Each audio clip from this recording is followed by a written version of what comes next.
What's up, everyone? It's Matt Mrozik, and this will be the very first video of a build series that will start shortly. Don't know when, probably the next few weeks. Got to talk to my client. But anyone who knows what this is, right here, knows where this is from. Neograde. This is a 1/60th original Neograde Sazabi. So I did one of these for there's a little story behind this, so bear with me. So I did this kit for myself years ago. I think it was 2012 or 13 that I finished it, because I finished it in the current house that I'm living in. I didn't finish in my other house. So it's probably 2013. Fantastic kit. One of the best resin kits I ever worked with. Built it for myself, put it on my shelf, displayed it proudly. Took it to Wonderfest. Every show it's ever been in, it won first place, best Gundam, best out of the box, best of show. It won a ton of awards. So I had that on my shelf for a long time, won a ton of awards. Fast forward a few years after that, I was commissioned to do a 1/72nd G-System Shop Sazabi. That project, I basically got to the point where I was so busy with life, I asked my client, hey, can I give you my 1/60th Sazabi, which is already built and complete, for the same price I was going to do the other one for? I get to keep the 1/72nd kit and just sell the kit, because I just basically ran out of time to do Gundam commissions at that time. He said, fine, no problem. So I shipped off the 1/60th Sazabi to his new owner. I kept the 1/72nd Sazabi kit, and I just sold the kit. So, at Wonderfest last year, Joseph, who has been following me since my Gundam days, saw my build of this kit, and he was really impressed with it. So he bought the kit himself with the intention of building it for himself. And he came up to me at Wonderfest last year. He's like, you know what? I saw, I have that kit. I have that 1/60 Sazabi. And, I bought it with the intention of doing it myself. And he's like, would you be interested in doing it for me? Because I just realized I wouldn't do it as well as you would. I'm like, man, I'd love to do another one. And I told him I actually have another one of these in my queue for another client, but it's not an original. It's a G-System Best. And I'm going to use a word that I don't like to use, but it is a recast. I don't support recast, but it's a kit that was sent to me. But the GSB is just as good as the Neograde kit. I looked at all the parts, and the quality is it's there. Neograde stopped making kits a year ago because of recasting, and I don't want to get into that whole recasting argument. I don't support it. I don't buy recast, but there you go. So you can't get this one anymore. The only way you can find this kit is if you can find someone who's willing to sell it. Joseph was able to get this from Hobby Wave when they were still open, and that's how I got mine, and I got a really good deal on it. The kit originally retailed for $600 plus shipping directly from Neograde. I think Hobby Wave, when they were closing shop, they were letting these go for a steal. So anyway, if you can find one, an original, untouched Neograde Sazabi kit, it's not going to be cheap. You're going to probably spend, I wouldn't spend more than $1,000 on one personally, but I've seen them on eBay for like $2,000 and up. I don't think someone would get that, but they're not cheap. So anyway, Joseph came up to me. He's like, hey, would you be interested in doing another one? I told him, sure, I'd love to. I quote him a price and how long I think it would take. He's like, okay, that sounds reasonable. So I'm like, all right, let's do it. So this showed up the other day. So sorry, I've been rambling on for 3 minutes. So this just showed up the other day, and I told him I got it, and we're going to talk about what we're going to do to this kit, because we're just not going to do it out of the box. We're going to do some cool stuff to it. We've talked about lighting the thrusters, maybe having the thrusters spun in metal, having them turn into aluminum, and then lighting them.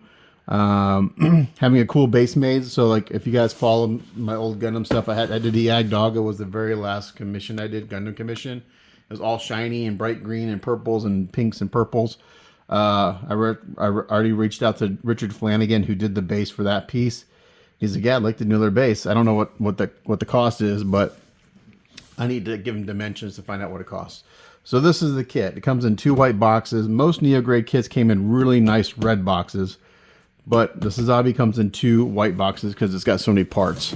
So I'm going to take the parts out of the boxes, show you kind of how it comes packed, and then I'm going to cut for a while because I'm actually going to do a parts check. And I hope to God everything is here, because if it isn't, we're going to have to figure it out. So you open the boxes up, packed very nicely. And for anyone who is into Gundams, no, you cannot pose this. It's not posable. It's a fixed pose kit. It's massive. It weighs a ton. It's just a big kit. It's just really freaking cool, and I love the proportions of this particular Sazabi. It's really, really nice. This is Pia, the original sculptor. This is his build and paint up. It's a nice shiny. Just there's no shading. Just Pia's always did really clean paint work. He never did any shading. Just really kind of brand new looking paint. So this is his paint up, and you get in here. You get in this bag. You're gonna get a couple photos of his painted piece. He actually did, when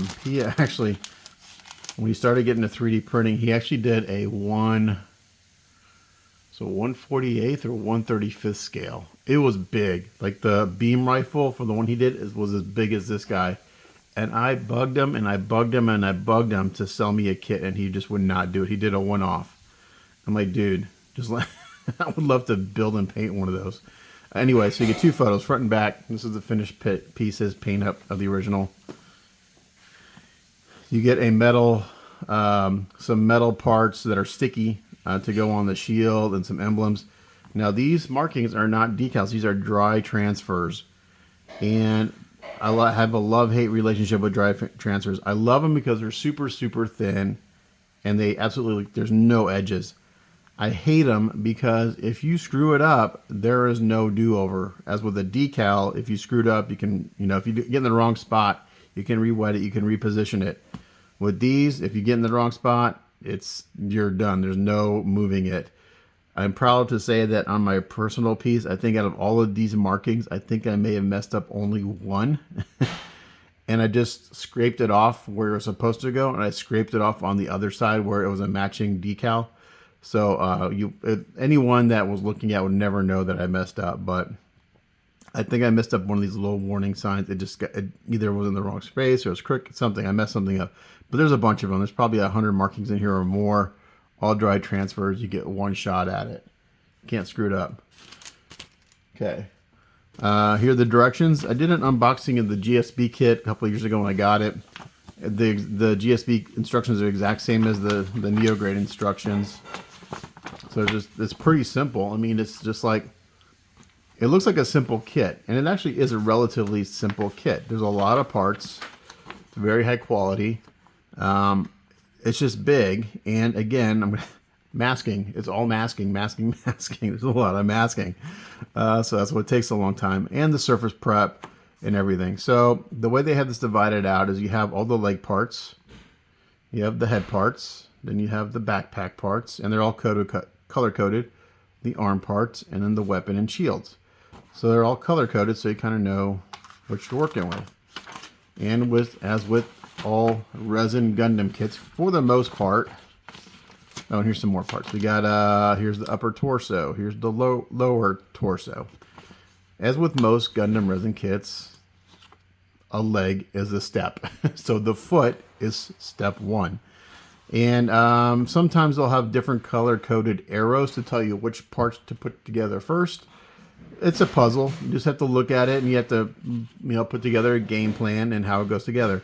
To be honest, I could probably build this kit even today without the instructions. I know it that well. Simply because when you build a kit like this, you're taking it apart and building it. You're putting it together and taking it apart so many times for pinning and fitting and things that you memorize the parts and where they go.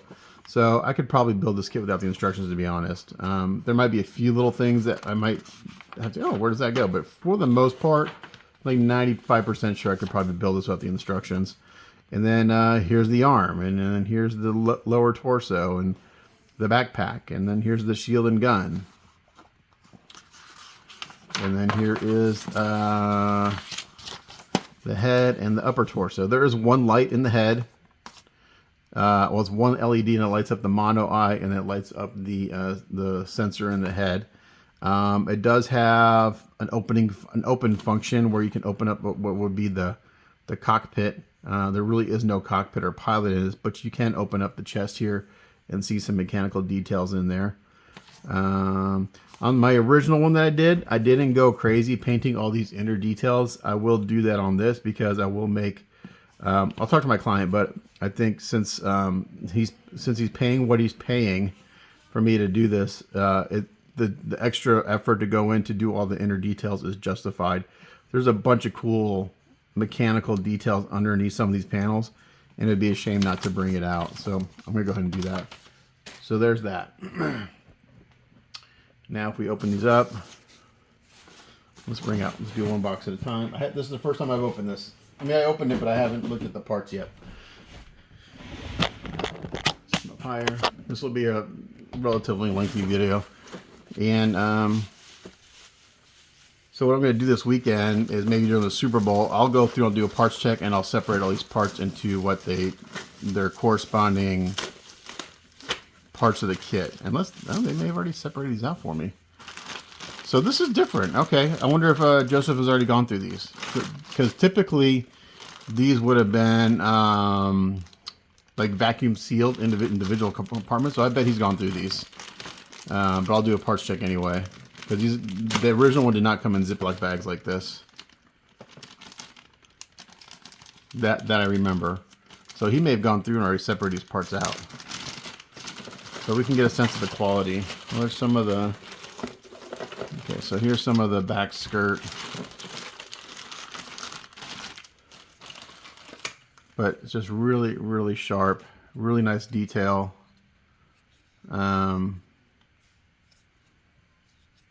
Yeah, so everything's going to get sanded, and I go through and I do a light rescribe on all the lines because after all the primer and paint and everything, I want to make sure I have a nice deep panel line. Any edges will get cleaned up. Like there's no gate on this, so I'm not sure this has already been cleaned up a little bit. Oh, so here's the gate right there. That's where it would come out of the mold. But see, you've got all these cool little details in here. Now I did bring some of this out in the last one I did. I'll bring out even more on this one. But, and then you always, Neograde, they always stamp their name on there. So I'm going to go over all the parts, but just to kind of show you the quality. This is part of the back skirt here. These thrusters go to the legs. This is, this I think goes to the shoulder or underneath the skirt. This is part of the lower torso. This is like the crotch area right here, this piece here. This is the front skirt. This looks like to be, this is probably the waist skirt, if I remember correctly. That looks like to be the waist skirt there. Or that is the, or that could be the, it's either the waist skirt or it is the front of the leg skirt. No. Yeah, that's going to be the waist. Yeah, those are the waist skirts right there. So you can get a sense of the size of this piece. Again, I'm not going to go through all the parts, but I wanted to show you how it was packed, but this isn't the original packing. So I'm assuming my client Joseph has gone through these and looked at everything. But just really high quality casting. Neograde resin is very high quality, very good. Yeah, so here's the right skirt. It's got this little tab here just so it sits on the leg at the right angle. So the gate's there. For a Gundam kit, minimal cleanup, but I do go through and I throw primer on it and I do give everything a sanding. So I get the light sanding. First I do is I get everything kind of fitting and pinned together. Kind of work out a game, magnets, pins, all that stuff. Then I do like a rescribe on all the panel lines, and then I give it a light sanding, wash it, prime it, sand it again, maybe sand and prime again. G-System kits, I would have to prime and sand at least twice. Because the resin wasn't really good. It wasn't as smooth and as a nice of a surface. Okay, so here's part of the shield and the beam rifle. I need to ask him if he's gone through this, because I don't remember it being packed this way. But maybe they changed packing since the one I bought. So it's the upper part of the shield. And then you got some of the beam, so there's the B-Max that kind of goes in the shield that kind of goes in there. This little piece right here is what mounts the shield to the arm. There's actually a magnet and a key that locks it into place. If I can get this bag open. Ah, come on. Oh my gosh. There we go. Okay, so this part holds the shield on the arm. There's a magnet that goes in here, goes into a key, and the shield locks into here with like some piston details.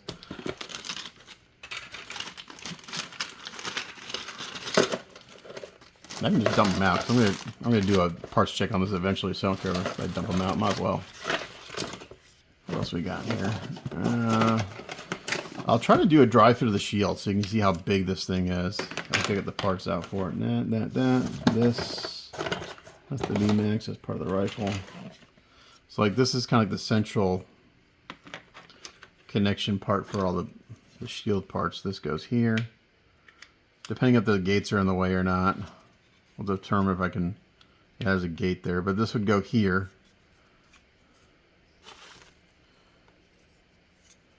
Oh. Oh, I had it backwards. It goes this way. So it go here like this. This part comes into here. That's basically rough. That's the rough size of the shield. This goes on top here, like this, and it kind of locks this part into place.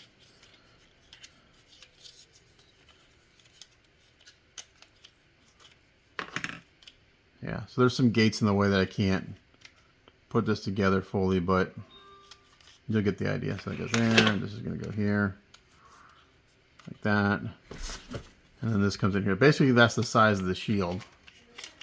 So I go from here to here, like that. That's how big the shield. That's how big the shield is. It's pretty impressive. Yeah, so that's not a small thing at all. So pretty cool. Let's see what else we got in here. Again, this is just a really quick intro of the kit.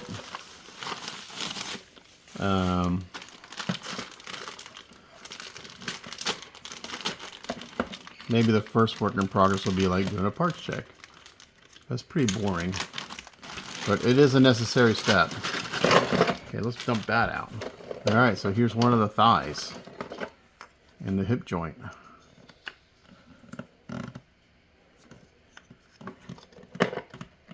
And they only go one way. And they're labeled right and left. So after a little cleanup, they'll fit in a little bit better. We got the gate right there, so it's not going down all the way. But that's one of the hips. That's pretty, or one of the caps. Sorry, one of the thighs. Let's see, where is the? I thought I saw it.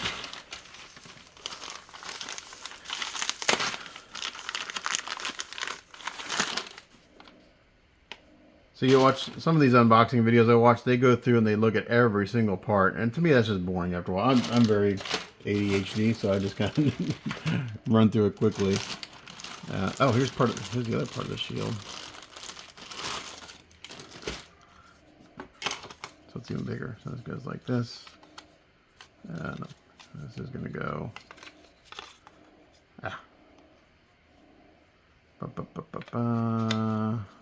How does this go? This goes in here somehow. I was bragging I could do this without the instructions, and now I may need the instructions. This is the inside, that's the outside, so it's going to go like this. No? Hold on.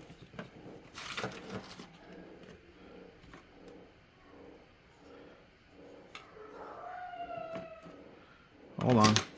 I was bragging earlier, and now I'm looking like an idiot. Right there.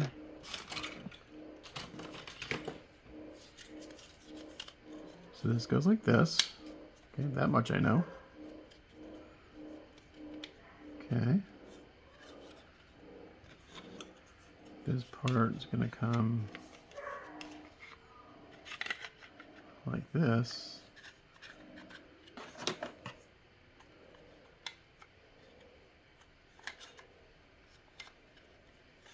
Aha. Yeah, that goes like that. Okay. Aha. Okay, I got it now. Aha. See, I knew I could do this. That's going to go like that. Okay, now you get this stuff. I drop stuff. That's going to come in like that. All right, now we get a good sense of the shield, size of the shield.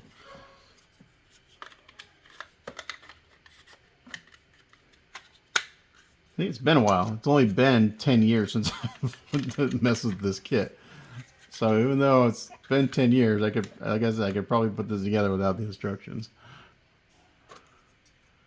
These parts go in here. Anyway, that's how long it is. Okay, and you get all the other filler parts, but pretty impressive piece. Let's see, this is all the backpack parts. So the guys who see that are the guys that are figure guys, and they see a kit like this, like it's just parts upon parts after parts. Like, yeah, there's a lot of parts, and they all get sanded, cleaned up, edges fixed, rescribed, primed, sanded, you know, it's just lots and lots of prep and work to do one of these things. That's why they take a couple 100 hours. You know, it's not, you're not doing one of these in a week. At least to do it right. So these are backpack parts, fuel tanks. These are the fin funnels. They don't open or anything, nothing fancy. So those more thrusters. So we're talking about, he wants to light these. He's talking about having these turned in aluminum. I need to talk to him about that because I think, I don't know if it's worth it, to be honest, because I can get a really nice anodized aluminum look on these things relatively easily, and it won't cost them a couple $100 or more to have these turned into aluminum. I'm not sure what it would cost to have them turned into aluminum, but I don't think it would be cheap. And then I'll be able to drill my own holes and everything for LEDs. So that's one of the things we have to talk about. That's how we're going to go about doing the LEDs. If I find the leg parts, I can kind of put a leg together. Those are in another box. So there's a bunch of parts there. Okay, let's just throw those on here. That's the beam rifle. Yeah, that's the beam rifle, beam saber parts. Oh, here's the head. I get a sense of the size of the head, at least a part of it. Okay, now the V-fin. See, this is how they normally come. See how this is vacuum sealed like this? They usually come like this. So I'm assuming Joseph started to go through and look at the parts, maybe do a parts check. When I do a parts check, I mark them off on the sheet just so I know that I got them. But here's the back part of the head right there, so you get a sense of the size. These go on the knees. These are the knee armors. These are the vents for the back skirt. These are some of the mechanical details. Here's the front of the head right here. This is the part that opens. What else is in here? A bunch of little pistons and things. Just little. These are all the tops of the fin funnels. These little details here. These little parts go in under the arm. These actually have a function. These actually support the weight of the arm. They don't look like they would do anything, but they go up in the armpit, and they actually support the weight of the arm because they're heavy. These are back. That's part of the back skirt and stuff. So I'm just gonna throw all these parts in here in this box. Now that I've made a mess of this beautiful packing job. But I was gonna take it all out anyway, do a parts check, and separate them by arm, leg, torso, and that kind of thing. You can see I'm not being very careful with it because, guess what? That's high quality resin. It's not gonna shatter when I drop it like this stuff from China we get on these figures. Some of these figure resin is so cheap because they put a filler in it, and if you just look at it funny, it shatters. This is a really good resin. I can drop it on the ground. I dropped 2 parts of the shield right on the tip of the shield. Nothing happened to it. It's really good quality stuff. And back in the day when this kit was released, $600 was a really expensive Gundam kit. I think on average, at one time I owned almost every single G-System shop kit that was ever made. Even the 135th XS, I owned that kit 3 times and I sold it 3 times. Just because I needed the money. And that was like a $2,000 kit. Okay, so here is, this is kind of giving you a sense of the size of the upper torso a little bit. So this is the neck, so the head goes in here, the neck's going to go there. This is where the battery goes for the mono eye and the sensor. So these parts hold that top half together. And so if you ever want to change that battery, you have to be able to take this apart. So you got to take this apart. So that will all get magnetized. So that can be taken apart. Now LEDs, if we do LEDs, we're going to have to make it, well, just decide we're going to do battery powered or AC powered. So that's another thing we have to discuss and how we're going to accomplish that. Again, I'm not one to light things, but I need to learn how to do it. So, and then these go over here. These will be removable. So if you want to take this off and look at all the detail in there, you can. Like I said, on the first one I did, I didn't go in crazy and bring out all that little detail in there. Again, since these really haven't been cleaned up, the parts aren't going together 100% yet because the gates haven't been cleaned up, so there's some interference. So this gives you a sense of the size of the kind of the upper torso. I mean, it's just fits in my hand. Here's the waist right here. So that goes together like this. And then this goes in here like this. Let's see. May or not. I have to do some cleaning out of the holes to get to fit a little better, but there's the waist right there. So you get a sense of that. So that's the side. Okay. Some more small detail parts. This is all the stuff that goes underneath what would be the cockpit.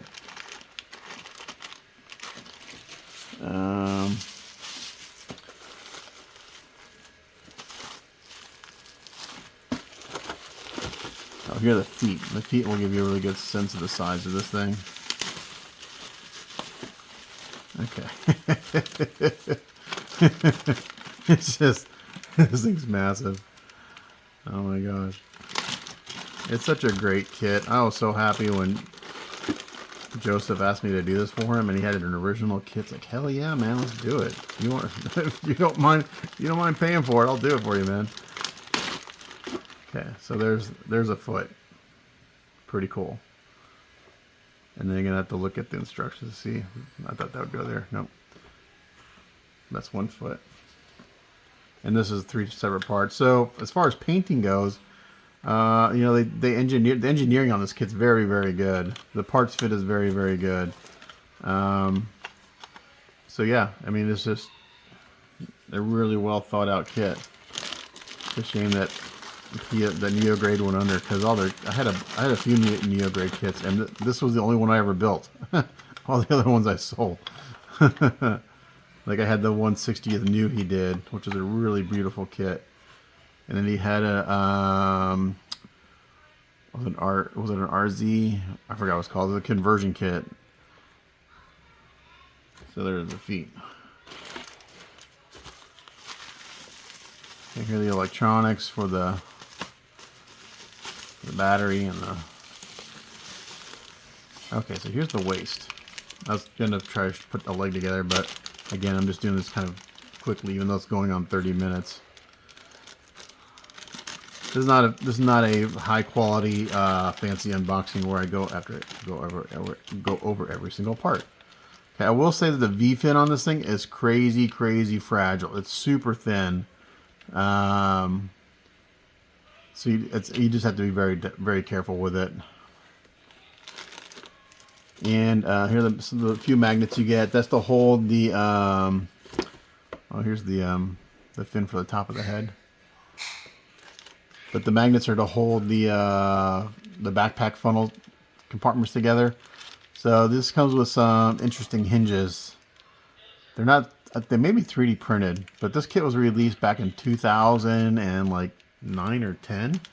So I'm not sure how these are made, but the GSP kit has very similar nylon parts. Most recasted kits of these are resin, and they're actually crap. They break. Here are the clear parts, the mono eye, and the 2 head sensors. Okay, here's another thing that'll give you a sense of the size of this guy. So if you follow me on Facebook, go to my Matt Smiles custom page and look through my photo albums, and you'll see my photo that I took of my build that I did going on like over 10 years ago. Let's see, these go underneath the leg armors for the thrusters. These are for the feet. These are like the ankle joints, and these are going to have a specific angle built into them. These are the big calf armors.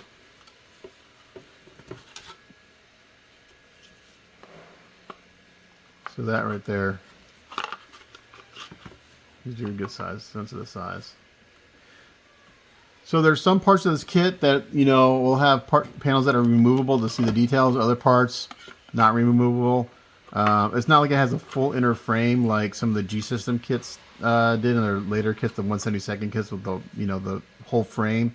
So it's like a partial frame, like the lower part of the leg has a frame, the upper part of the leg has a partial frame. So it's not like it all comes apart. You know, there's certain parts that you could have accessible to look at for details. All right, we're almost done here, guys. This is not very exciting to watch, but it's kind of cool to see this kit again after so many years.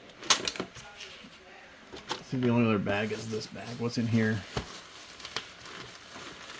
Okay. Oh, these are their arms.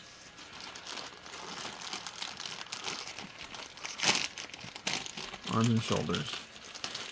Yeah, so I'll probably do this, maybe while the Super Bowl's on, I'll do a parts check. I'm doing my best not to really work on the weekends these days, because I was working like 7 days a week. Okay, so like here, on the arms, there's no frame part, it's just a whole arm. There's no inner detail here. So there's nothing really to show. But this is a cutout for that part that I showed you that where the shield attaches, so the magnet goes in there, it keys into here. And you can have this on either side. You can make it reversible.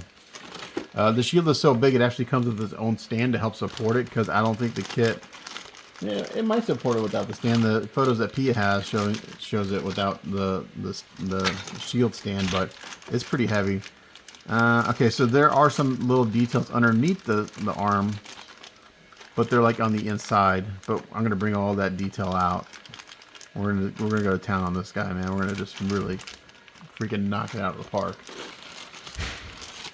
So I plan on going to Wonderfest this year, and they're doing a 1980s themed display in Studio B, or Hall B, I should say. It's not the contest room; it's where Jason Eaton. And if you go to Wonderfest in Hall B, they have a display area where Jason Eaton, Mike Salzo, and all those guys, Quincy, and all those guys do a display every year, and they usually have a theme build. Like this year, they're doing the Galileo shuttle, and they're also doing an 80s anime theme. So, you know, anything mech, like Robotech, Gundam, Transformers, anything like that, they're going to have a display area. So, I would love to be able to bring this and show it off in June. Unfortunately, my client won't be able to bring it home from there, because he comes in from, I think, Portland. He flies. So we won't be able to take it home from there, but all right, so here's one of the shoulders. So the shoulders are actually really cool. They've got some really nice detail. So you got this kind of, you have the armor and this little inner detail with some really cool detail. So I'll paint all that, mask that all off, and bring that out. And then you got this cool little part here, and it actually will hinge on. So this goes over the arm, and this is the shoulder, and it locks into a piece that puts it at the right angle. Did these come off? I thought they did. Yeah, this comes off, and this comes off. So again, they just, for painting wise, it's actually, the engineering is done very well for painting. It's very painter friendly, even though there's still a lot of masking to do. It could be worse. But again, there's no inner frame here. Like this is the inner frame, and this is, you know, the armor. So that's really it. That's pretty much the kit. So down and dirty unboxing. Just want to kind of give you a sense of the size. The quality of the kit is very good. The resin that NeoGrade used is fantastic. So I'm going to do a parts check this weekend, but this is just kind of the intro to this kit and a little backstory on my original build that I did for myself years ago and where that went. I did have a few people ask me to buy that from me, and I think at the time I wasn't asking that much for it, but they thought it was too expensive. So to have me do one of these is not cheap. I'm just going to say that. But Joseph is he's a pretty dedicated collector of things he enjoys, and he values my time and talent. So, and I usually don't say that out loud, like my talent, because I still have a lot of work to do to learn on things, but certain things I'm very confident in my abilities, and this is one of them. But there you go. So original Neo grade 160th Sazabi intro video, 35 minutes of me rambling and looking at naked resin parts. But hopefully all my old Gundam buddies will join me and follow along as I build this kit again. I'll do videos on it since I haven't done a Gundam since the last one I did was the Yag Dog, and I think that was 2000, and maybe in 2016 or 17, I think it was. Yeah, it's been at least 5 years, maybe 6 years since I've done a Gundam. But there you go. Looking forward to this one. So stay tuned for that video series, and we'll catch you guys next time. Bye.